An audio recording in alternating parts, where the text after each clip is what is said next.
Ouais, local. Bon,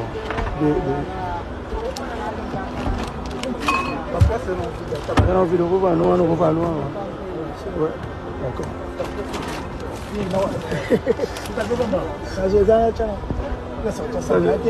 Ok.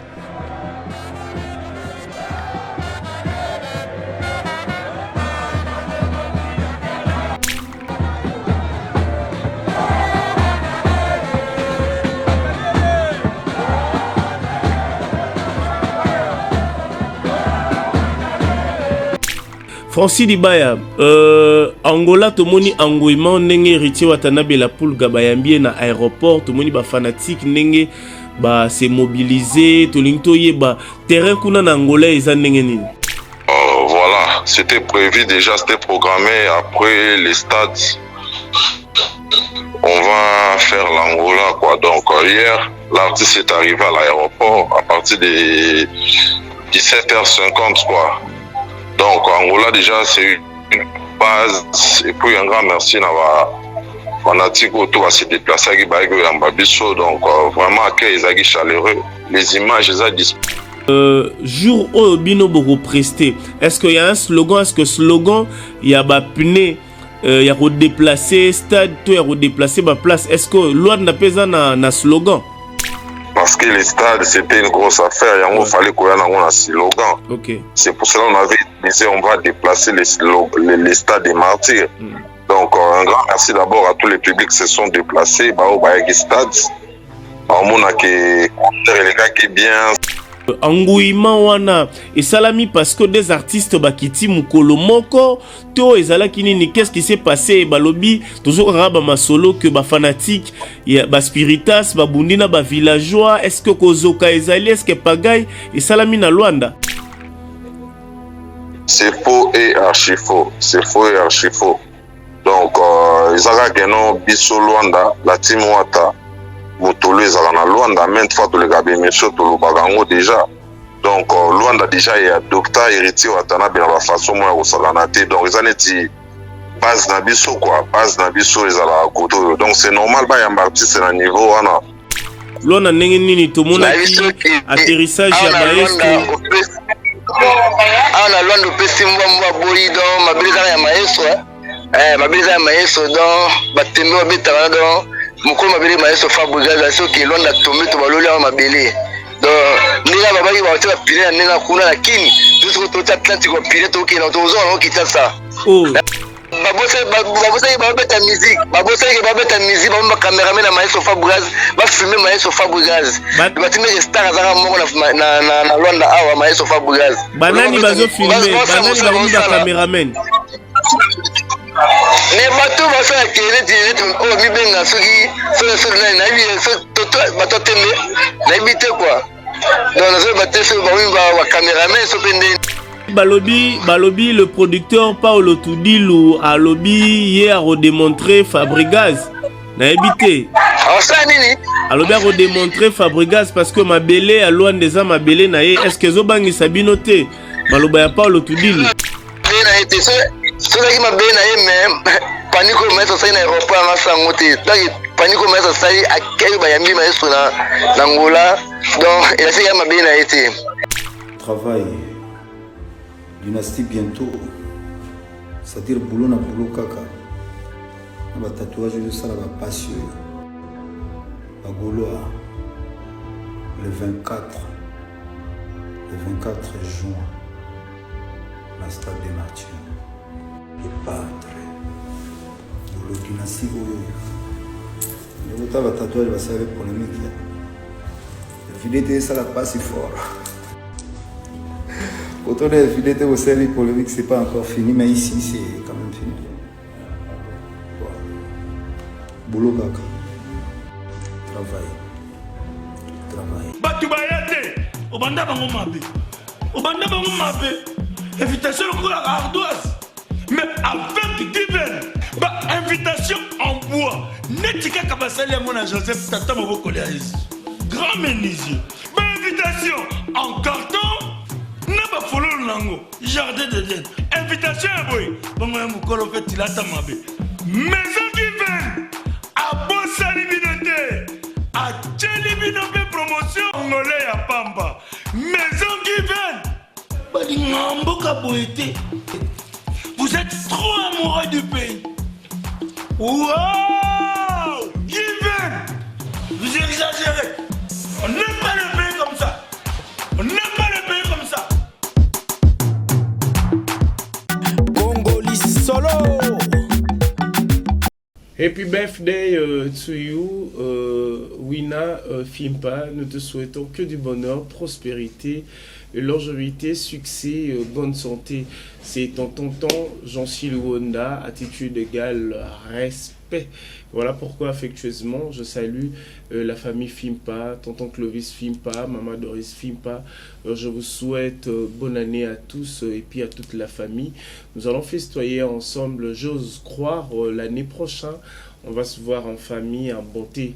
Voilà pourquoi aujourd'hui, c'est le jour de notre enfant bien-aimé. Voilà pourquoi nous, au nom de Congo et Sengo, nous souhaitons un joyeux anniversaire à Wina Fimpa. Aujourd'hui, c'est ton jour, faites bien. Je crois que je vais faire un translate en anglais. Je crois le message va passer. Mais j'ai prévu commencer en français. Voilà pourquoi je te souhaite un heureux anniversaire, bonne santé, vélocité, succès. Donc voilà, nous allons commencer notre émission, notre entretien avec Awa Chibasu, la présentatrice. On va essayer de parler de quelques actualités. Je rappelle à tout le monde que Riti Watanabe Betoto et Tembe séjournent déjà en Angola. Fabregas, le maestro de la musique congolaise, idem aussi en Angola. Donc les deux artistes ont monté sur musique na biso oyo Wata Fabregas bamati avion moko Fabregas liboso Wata na sima. Donc voilà, ça montre que la musique est disponible, mais il y a toujours de guerre. On va essayer de faire cette analyse avec Awa Chibasu. Maman ni maman. Yone maman na bango. Bonne santé. Vraiment, santé, ça va, meilleure vie à toutes et à tous. Okay. Bonne année 2023. Et nous allons continuer toujours à combattre là. Nous allons continuer toujours à combattre là. Pour avoir une bonne santé, ma réunion sont bien, donc carré. Et puis je demanderai à tout le monde, émission au Bolanda Siko, s'il vous plaît, abonnez na biso bazali na Kalamingi Titotikali na une trentaine ou cinquantaine comme ça.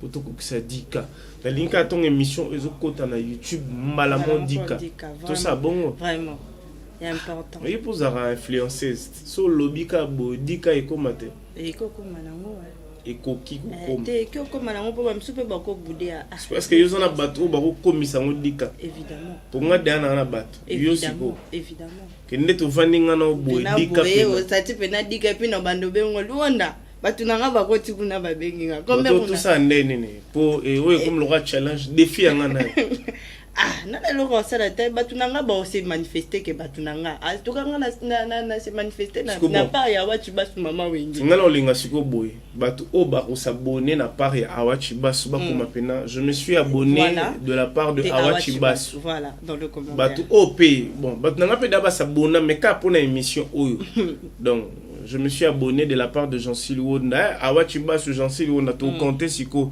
tant que comme dika na bi que soki batanga ba leki nga la gagner. Soki yo batanga ba leki yo gagner. Non, n'invite ko gagner nga Jean-Cy Luonda. Limite business class. Ah.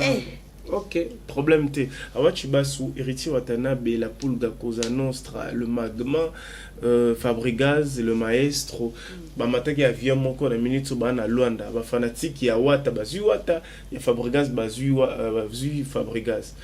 Cet enthousiasme-là, où il y a ba fanatique, émotion, wana, ba mona artiste, na mon kala. Yotan ou telle image, wana, qu'est-ce que tu as remarqué, ya Malam ou Topé Amabe?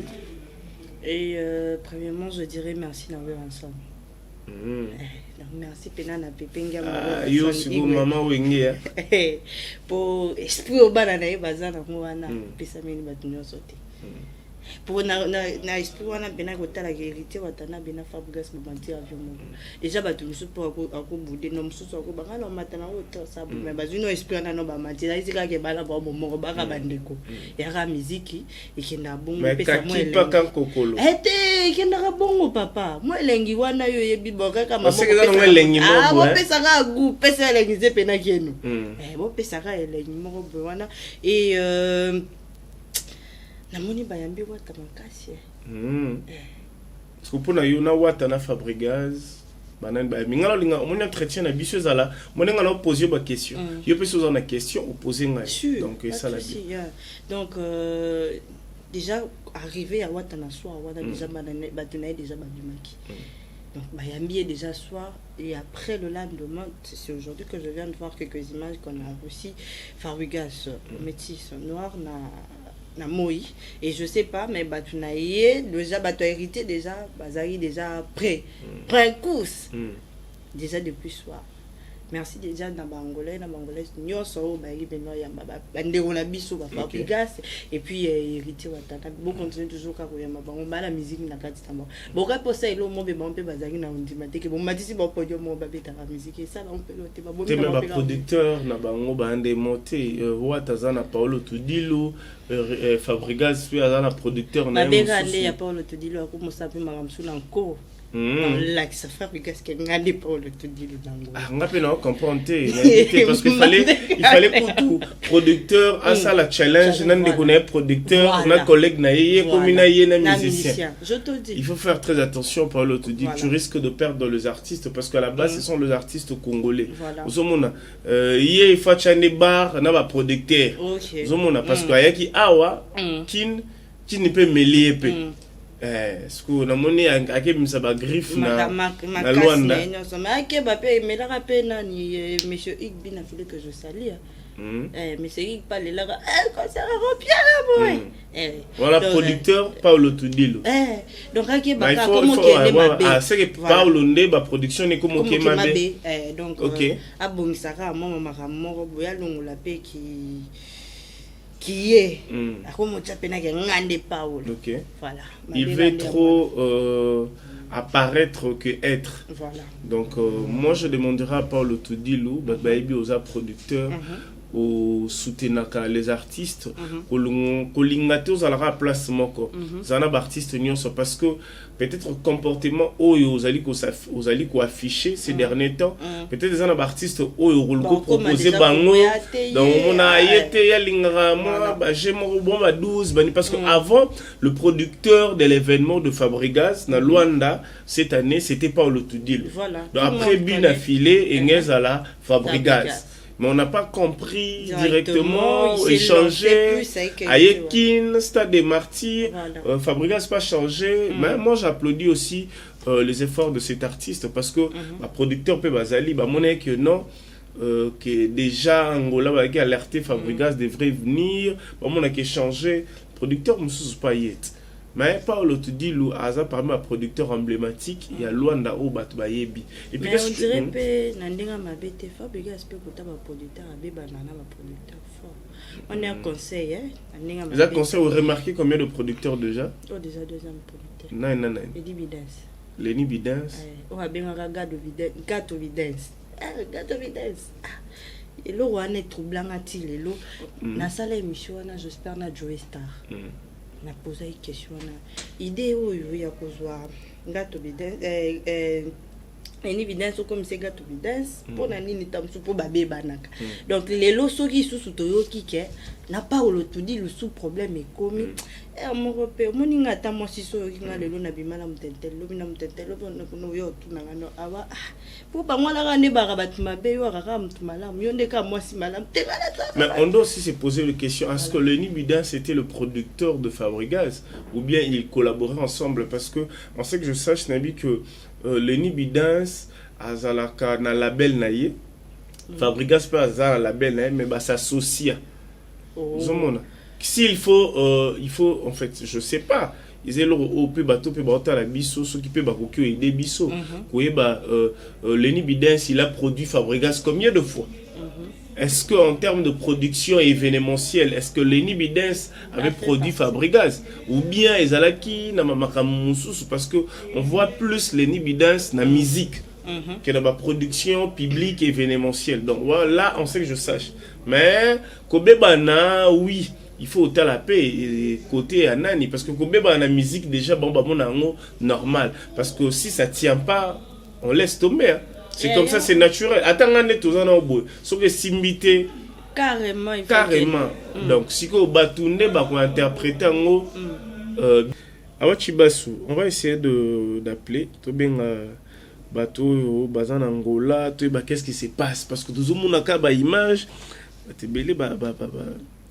vais essayer d'appeler les artistes parce que la moni Francis Diba ya bango pe ba longwa sikoyo to bengana nous Jasi Luonda Fiston Yampania bonne santé Jasi Luonda santé kitoko na ndenge ya tembe awa dona soki mabe Jasi Luonda poso kindeni ouais kin biso toza pepele pesa biso no basangwa Luanda ndenge nini to mona ki atterrissage ya maestro ana Luanda pesi mbwa boyido mabiriza ya maestro donc batembe obetaka donc mukolo mabiri maestro Fabregas soki Luanda tombe to baloli ya mabele donc ndinga babaki ba tsa pile ndinga kuna lakini tuko to Atlantic ko pile to kina to zo no kitasa na so biso ba kamera.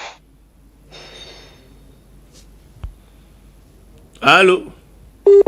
Aïe, problème de connexion entre Kinshasa, Angolais à l'arabe, hein? Bon, vous n'avez pas la raison.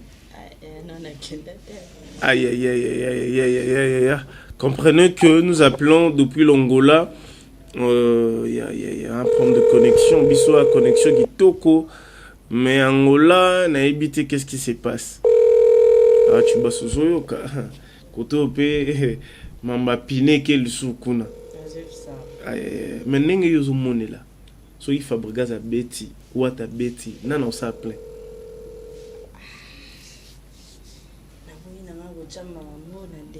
Te meto lo bakakate, biso to sara analyse na n'engue yozo monela. Kasi analyse na nga la repé sa réponse à nani akopita te pour tout le monde. Il paraîtrait que Fabregas pas a aimé Angola. Donc ce qui peut s'allier attendez si problème tel bon il moral problème tel ils a la paix qu'à fierté na biso bana winge ils a la paix fierté il y a ba congolais. OK parce que attends on va encore tobengana ntoeba connexion za mabe. Jasi Luonda. Ouais, Yampania, ozalaki koloba nini parce que connexion entre biso na bino kuna na Luanda mo mobulu. Na biso ke Luanda tombe, Luanda mabela maestro, Luanda mabela papa mwelok, mais c'est Kozarate, mais c'est de trop. Yo monika ba image, ba amena maestro Fabregas. Olobi nini ekataki vas-y olobi. Allô? Oui, allô, olobi nini? Allô, Jasi Luonda. Oui, olobi nini? Basali nini? Babosaki babeta musique. Babosaki babeta musique, ba cameraman na maestro Fabregas, ba filmer maestro Fabregas. Batime star azaka moko na Luanda awa maestro Fabregas. Banani bazo filmer, banani ba cameraman. Ne bato basala kene o mi benga soki na bi toto bato tembe na bité quoi. Donc on a battu sur ba cameraman so pendeni. Mais na lobby boy, Yampania na lobby boy, na à la lire où vont les choses net aux hommes la ba image. Est-ce que un problème de connexion tuntu ba na ndenge ba omonela image na kei est-ce que Fabregas oui na lobby boy na ndenge ozomonela ndenge oza na terrain est-ce que concert na bino ya les 31 au sala plein la chose plein ya dégâts on a mabela maestro loin mabela maestro Fabregas bana nzala curious pendant 4 ans toza loin na te to loin na soki mbokeza obiba mbokeza onyingana mais balobi le producteur Paolo Tudilu a lobby hier a redémontré Fabregas na ebité ça nini alobi a redémontré Fabregas parce que mabele a loin des âmes mabele na ye est-ce que zobangi sabino te maloba ya Paolo Tudilu soki mabele na ye mais panico maître sai na aéroport na sango te donc panico maître sai akei bayambi maestro na Angola donc il a fait mabele na ye te donc producteur surtout Tudilu atika primaire atika baloyengi pour la mabele maestro à comprendre les 30 rendez-vous na ba TV ya partout dans le monde bomona ke antatiko eza place d'autre misala quoi on a besoin de ça dada OK nega balobaki baota marti bapine tout autant atlantique sko na Congo to na Kinshasa to bloquer on peut susu OK bon quelques salutations bamboto pesina banani poto kabwana yo po biso toza en direct ouais la petite moto pas Hervé Udodo le boss la petite moto pas Pablo Kini moto pas mon collègue Patrick Kingu acheté Olivier Kumbu moto pas Cédric de Baforme na yo moko Jasul Wonda moto délai donc la petite moto pas la belle fille de Déborah Loso la maman de Foura donc moto pas tout quoi mais fiston Yampania tolingi to profiter pe to yeba pona ba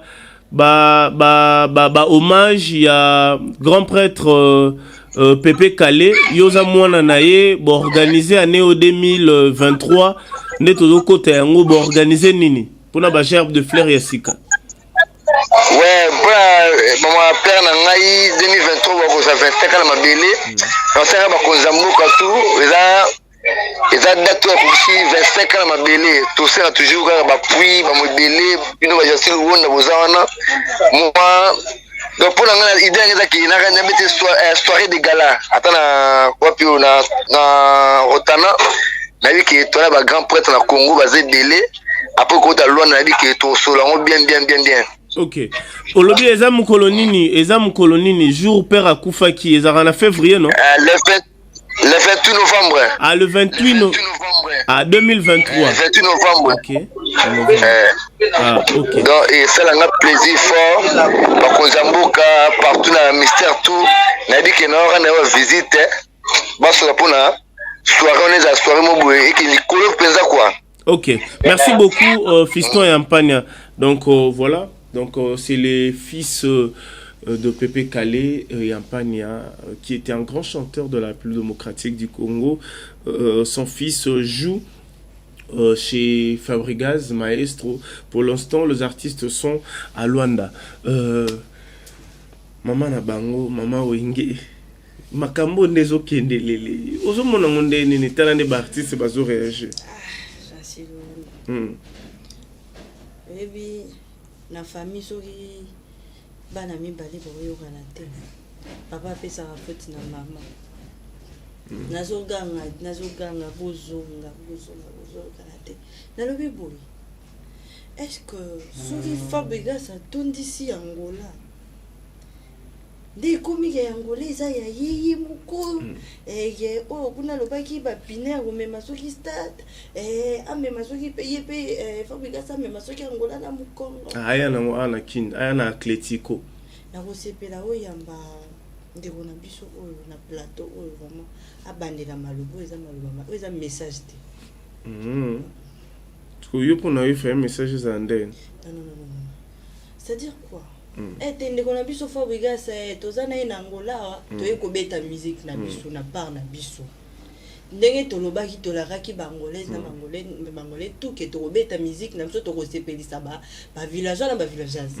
Est-ce que ezaka important ya komema maloba oyo ya ndeko na mina lobaki na kotombola stade de Martyr na kotonga ba pina mino pe bo ba komema ngola na moko bo so bo memi ngola na moko bo héritier wa talobaki wa mema stade na ba pina tanga mema to mona yini qui est séqué vraiment bien et puis tout ça là alors que ceux qui font biga ça memi ngola na pekata petit tam soupe piaka mais ouais ça ba langage ça non ka métaphore et qui n'a bongo parce que moi musique comment y a toujours na zolo banini entourage est-ce que bango ba repé ça peut faire développer conseil te que papa ndeni peut faut boma moto na moto wana combien plus forte fa bola boma ba moto na ba fali na ba feri mopé ah titi wana ma bérande ya mopé. OK, héritier Watanabe la Poulka, les artistes, je vais essayer d'appeler Francis Dibaya. Dibaya. Est-ce qu'ils sont en ligne? Est-ce que c'est ça aussi parce que bango bazan nzela. OK. Francis Dibaya payazara tout le temps en direct. Tout le temps. Francis Dibaya. Francis Dibaya. Francis Dibaya, bonjour. Oui, bonjour. Est-ce que c'est possible de jouer toi une minute parce que d'habitude que bozo ke Angola, tu jouer une minute. Naza Angola, ouais. OK. Francis Dibaya, Angola to moni engouement ndenge héritier Watanabe la Poulka bayambie na aéroport, to moni ba fanatique ndenge ba se mobiliser, to lingto yeba terrain kuna na Angola eza ndenge nini? Ouais, donc avant tout, Bambote na batutu wa Talabiso. Donc voilà, c'était prévu déjà, c'était programmé après les stades. On va faire l'Angola quoi. Donc hier, l'artiste est arrivé à l'aéroport à partir de 17h50 quoi. Donc Angola déjà c'est une base et puis un grand merci na fanatique autour à se déplacer avec Baïgo Yambabiso. Donc vraiment accueil les chaleureux. Les images sont disponibles là. Page dans la sobaké ba au monde. Il y a un total à tout à l'heure, il y a un total. Ouais, donc voilà quoi. Il n'y a pas photo, il n'y a pas match, on comprend les Angola, bien, vraiment un grand merci à Angola encore pour l'accueil. Bon, Francis Dibaya, tu as moi 2-3 questions parce que tu as mobilisation et ça makasi. Jour où bino boro presté. Est-ce qu'il y a un slogan? Est-ce que slogan il y a pne il y a redéplacé stade, tout est redéplacé ma place. Est-ce que loi n'a pas na slogan? Parce que les stades, c'était une grosse affaire. Il fallait qu'on ait un slogan. Okay. C'est pour cela qu'on avait dit on va déplacer les stades des martyrs. Donc, un grand merci d'abord à tous les publics qui se sont déplacés. Les stades. On a que les gars qui bien, spectacle, tout ça, le son, lumière. Et puis, vraiment là, malgré la pluie, tout le monde se dit que jour on a boule bêta qui n'a ça. Et puis un grand merci à Bao va se déplacer qui baya qui quoi voilà. OK. Francis Dibaya a question ya Souka tomoni pe les deux artistes congolais na Luanda wane pe si mama na pagaille na habité yo étant que officiel il y a héritier Watanabe Totorino moto ya Tembe engouement wana et salami parce que des artistes bakiti mukolo moko to ezala kinini qu'est-ce qui s'est passé balobi toujours raba masolo que ba fanatique ya ba spiritas ba bundina ba villageois est-ce que kozoka ezali est-ce que pagaille et salami na Luanda? C'est faux et archi faux. C'est faux et archi faux. Donc, ils ont biso Luanda, la team Wata, Motolo, ils ont Luanda, même fois tous les gars, bien sûr, tout le bagango déjà. Donc, Luanda déjà, il y a docteur héritier Watanabe dans la façon moi au Salanate. Donc, ils ont dit base Nabiso quoi, base Nabiso, ils ont la côté. Donc, c'est normal, il y a un artiste à niveau. Donc, je crois que bon monde a une image degré à mobilisation. Degré, accompagner qui artiste, bah yo yamba artiste au banda aéroport, accompagner si na tout dit le royal bisika wa artiste akenda qui après arrivé na donc au monde a tamboli et longo na ba fanatique na yo nyoso bayaki Un grand merci à la base Nabisoto, à Spiritas, à Béret Rouge, à Quartier Général, à Staff Mpepenion, donc merci à vous. Est-ce que Zalipe, il y a solo que mot d'ordre et Pesamaki et pas Paolo Tudi, le Zali producteur, il y a héritier Watanabe que Fabregas, événement naeba menacé ango arrivé nae makambuna nyonso, je sais pas. Yom toza kuno komaki. Non, c'est faux et archi faux. C'est faux et archi faux. La poule n'a pas souhaité m'envoie bon côté, donc voilà. Ok, les artistes baroko ma Ernin. Ils arrivent déjà, d'ici là, ils seront déjà à Luanda. Ok, merci beaucoup, Francis Dibaya. Na ebité au Kokyo Bakisani ni Nabato Batali aussi. Baotala aussi. Donc, un grand merci Nabango. On est là juste.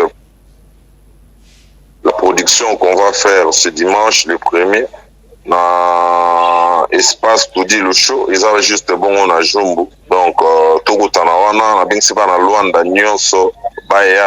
Parce que ça sera la fête et vous allez la nouvelle an, tout fêter ensemble et puis tenir exiger les abons bling bling tout là ta pembe bisogno quoi. Ok, merci beaucoup Francis Dibaya.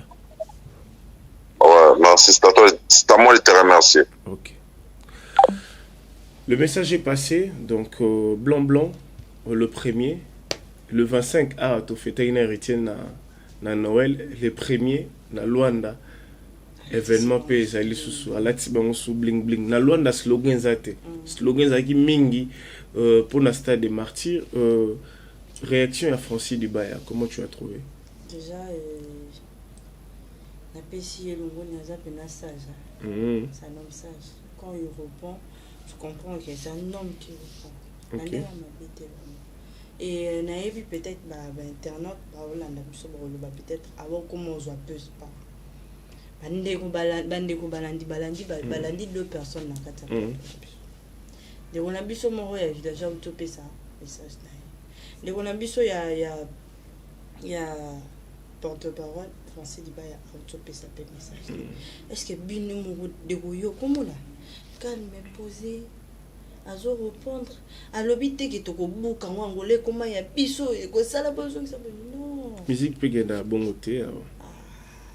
Yoli bungote. Yimu mama wenge kutoza yar mo Britandela. Ya moni sko ke na komo tapela mo ko kenela makamso pe na tape babilo mususu. Ah c'est comme la douceur. Comme la douceur. On va continuer nos appels parce qu'il faut tout qu'est-ce qui se passe, qu'est-ce qui va se passer, préparatifs ni malgré la connexion yango eza moi mbilinga.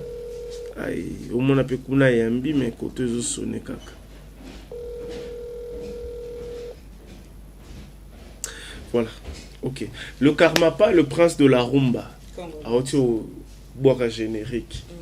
Générique aux hommes landais ni prince azane mutako binaka ba chanson dansante té. Le Karma. Nakana bango. Mais yo côté la générique on est à Karmapa, comment tu as trouvé? Déjà, premièrement, je dois le féliciter parce que c'est son toute première fois. Il s'est amélioré dans le cadre à Salana. Mais à Zupene esprit et à Talik musique, il est le comme il gêne. Donc, quand même, barumba, oui, mais gêne, c'est trouver vraiment. Alors, qu'est-ce que je peux aussi faire à annoncer quand même ce rythme et l'image que nous avons envoyée à peine. Et du coup, je félicite déjà j'aime travailler naïe parce quand même pas oyo et ça que j'aime toter les maturbines et puis tu qui veut animateur voilà donc bandeko congolais partout bozali message ezaka que non ndeko na bino papa na bino non kosoki nani na le artiste na bino congolais voilà et ameki kopesa ide asala nanu te totya ye makasi toyoka nanu ide na ye eza nini soki mpe tokobina ngo me nakomona déjà ke ndenge mpena makantine mais balle de match fait bimi hein voilà comment tu as trouvé en tout cas il y a rien à dire il y a rien à dire c'est-à-dire bafle toro décembre eza matata nazo biso koto so yebal dommage koto que na famille cette koto yebuna comment on appelle ça dynastique koto dynastie voilà dynastie pena non le bimi non le bimi te mais babilo on a bangwa les opesa déjà donc vous comprendre et qui comment s'appelle si il y a Patrick Beckham le maître à nos qui paye à générique et papa na mon copé fabrication métis noir maestro au EP à qui n'est en nyongo et kama papa la lité à Rolanda Rassima générique pe bimi et bimi donc ce soir déjà peut-être quoi nous sommes na pourquoi awa et na banza bongo to robina ndenge to mesana biso ko binza mbore koma mu mesano o pesa biso ka net o pesi o litoyi yo pesa biso ka mabina na message na yo eza nini et malgré moi via ko koningisa moi ndoto te eza na moi comme na été chankunga voilà donc mais à continuer na jango to sepeni makasi et bonne chance na. Ok, on va profiter de souhaiter un heureux anniversaire à Bienvenue Mangwata. C'est de la part de tonton Clovis Fimpa. Bienvenue Mangwata, que du bonheur, prospérité, longévité naïe. Je peux toujours avancer malgré il nous reste quelques petites poussières de minutes. Connexion moi mbilinga. Mais on n'a pas le choix. Faire rigoler les padres ni kaboronina. Tout la no image aux vidéos oyo wazali ko annoncer na ba gauloise nyonso le 24 juin à Ozana Stade des Martyrs. Suivons et puis on va revenir. Cha vidéo ya nani ya fait rigoler les padres ni kaboronina. Et voilà donc de retour sur ces plateaux. Les vidéos en attendant le monde. Et na pesi na mbote na artiste na biso Jésus Denis. Le padre Nika. Papa Hervé. Papa Yaban. Papa Yaban est belé. Na pesi pe na mbote bisika azali. Et je dirais déjà pesi moi un pas isusu. Pour papa avait pas comment kodinda. Kodinda ndeni. Te abana suko kanata. Mais il y a ça qui peut-être. On a le azaki na kumba ko bima na ba basekaki yo ba ya batako seka basekaki yo loba baloba ki yo yebika moki c'est-à-dire eza déjà ba un pas mon boy ça la que papa avait fois télé Alexa batako le 2023 la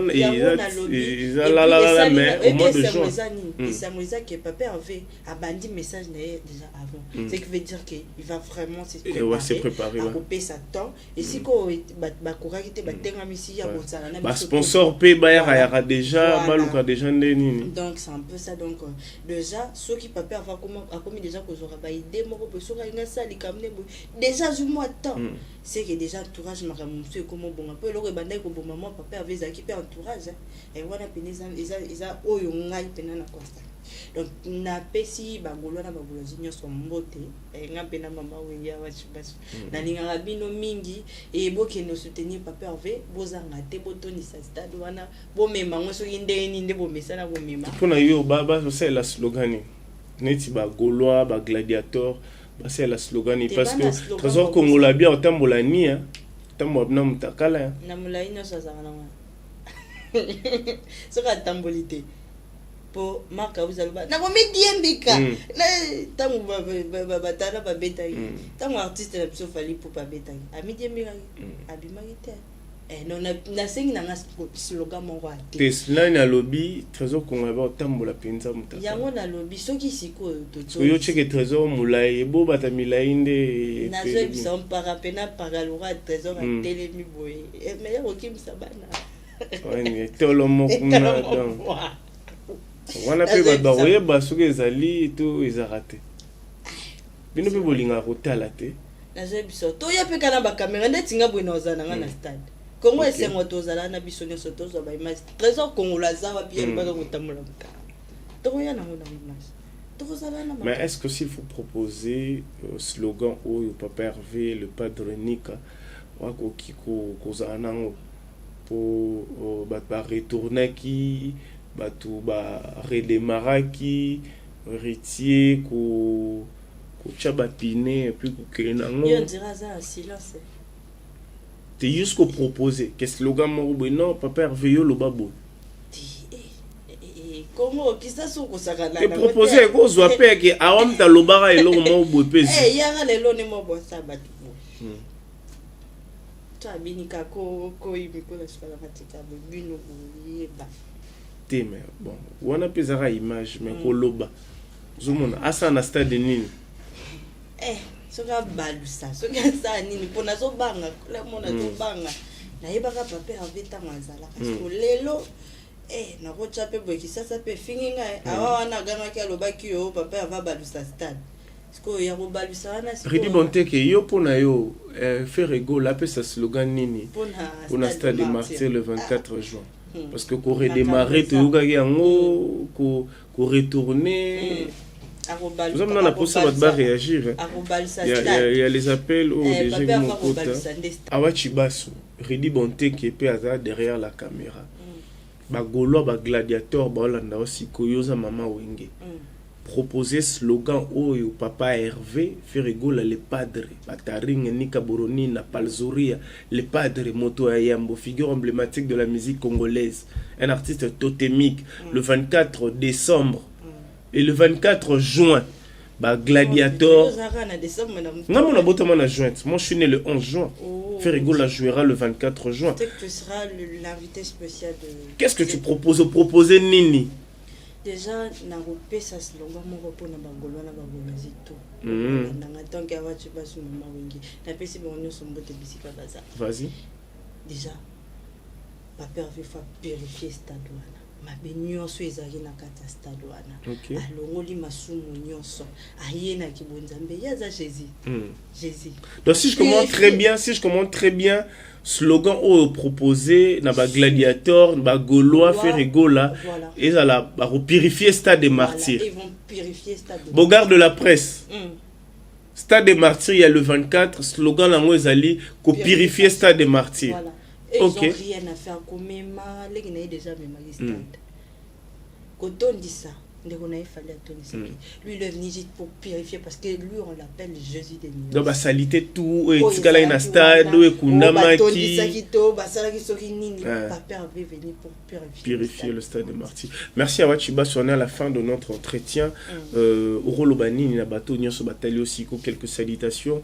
Bandeko batika raote, bandeko ba accompagnera yo, nabi ke mikolo yo à part na pesa ko tonton Clovis Fimpa. Sikoyo na opesa yo t'es bienvenu te. Na opesa yo tonton Didier Max.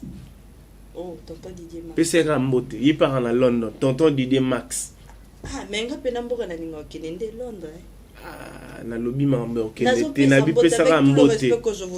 Tonton Didier Max. Donc meilleur vœu à vous pour l'année 2023, c'est de la part d'Awachiba vraiment. Dimaka na peso déjà tonton Clovis na ile sous tonton Didier Max. Merci pena na tonton Clovis Fimpa pour nazo matavion kalate.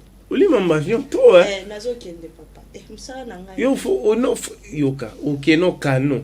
Te non ke kano ko sani po déjà. Kano rapide. Naza na posa kuna te na lobi na yo boy business. Bana no tana brazat. Sika nga na continuer ba mbote na nga ba merci. Yo zaka so na ngai linga mamba voyage.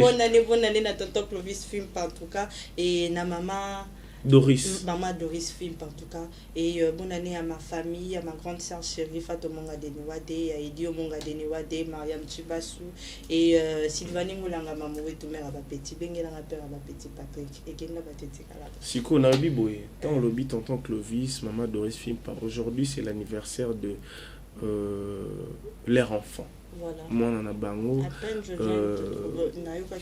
Wana Fimpa que nous souhaitons ensemble un heureux anniversaire et ça l'a bien. Awachiba Soupé a souhaité Wana. Heureux anniversaire à toi et je peux dire ma petite nièce hein. Parce que biso sikoyo na kin na français. Biso siko na kin to benga Wana Winnie. Winner. OK. Parce que maintenant na ba English kuna Wana donc voilà. Il pose un problème en anglais. Nazoye bisayo nalobani happy birthday to you. Congolais to sukara wana. Happy birthday to you. Happy birthday. Azumona. Enjoy your day. Enjoy your day, Suki wana. Enjoy your day. Bon. Donc, longue vie à toi. Je sais que papa va quand même modifier. Hein? Papa va quand même rajouter que... Papa peut se rabisso pour ta cour anglais à distance. Tu viens de temps exact. Temps exact. Ou Londres, c'est bon. Et donc, je profite aussi à saluer mon grand frère propre. Son papa de Lingwala. Son papa de Lingwala. Benza Bambote Nanga, Babi Pariwana, Bogango Wana, Kabelio, Penana, Tombelio, et bonne année. Et puis, qu'il a commis pour boire. Kubokina Kuborani Nabangako. Na poera nanga kopo yo. Comment la mise à jour? La mise à jour a été déjà disponible. Yango. Merci Jean-Soulon. Moni bachaki tembe. Nazebisa. Et namoni nasuka nanga wana po mabanga pe. Yo suiva wana. Ridi boteka kata mabanga nanga komi nanga ko. Na kata. Ah. Ridi. Tozali Ridi filmara nae. Oh. Ah bakata mabanga nanga. Mabeka ndi yango na komi nanga ko bayi ko baka. Hein? Nakom nanga obaye mama dédicace nanga boy. Ridi balobi biso bata TV to vivre na choc. Soki na boaki bato na tina kosuka wapi. Zoom pap de lingwala na lela ndenge nini. Ridi akata ki mabanga wana. Natindi ba image be mutata émission be ma saka nanga dédicace nanga tata MC grand frère na sere na nyona. Ridi akati. OK, c'est bon. J'ose croire au moniteur to loba wana. Winner. Donc, nous allons souhaiter, pour te clôturer, Wina Fimpa. Ok. Wina Fimpa. Et puis, birthday to you. Donc, enjoy day, que du bonheur, prospérité, longévité, succès. Wina Fimpa. Wina Fimpa. Donc, Wina Fimpa. Aujourd'hui, c'est ton jour. Donc, ceux qui ont un billet volant, tout visa volant. Mais RODA. Ce que c'est à London et à la Congo central là à Pena. Oui, na niveau nga mona biso. Biso nga na gâteau na biso ka. Puis j'en profite aussi de saluer Mukubo Arami Amisi uko wapi uko Lubumbashi. Donc merci na Mukubo Arami Amisi. Papa. Kozana bato ya la bien, babiso boye to rapina na bato. Poza na bato mususu wa boule soki nde nini mais vera mi amisi. Ba viona sko yolo ka biso déjà to zara na vie na biso. Donc oui na. Yo zara déjà pepelet. Chargé ya fondation. Ah, na ça yo. Laisse riditica. Ridia quand même sur l'anglais, pardon. Pour te souhaiter, Wina, pardon. Vraiment, on se voit prochainement. Au revoir, merci, on vous aime tellement. Abonnez-vous massivement sur votre chaîne, Congo et Senghoti. On sera toujours avec vous. Batubayate, Obanda Bangomabe. Obanda Bangomabe. Invitation au la ardoise. Mais avec divin. Invitation en bois. Netika Kabasali à mon Joseph Tata Moboko grand menuisier. Invitation en carton. N'a pas follow lango. Jardin de l'aide. Invitation à boy. Bon, on m'a fait il a tamabé. Maison divine. À Bossa Libinoté. À Tchelibinoté promotion. Congolais à Pamba. Maison divine. Badingamboka boété. Vous êtes trop amoureux du pays. Wow! Divine! Vous exagérez! On est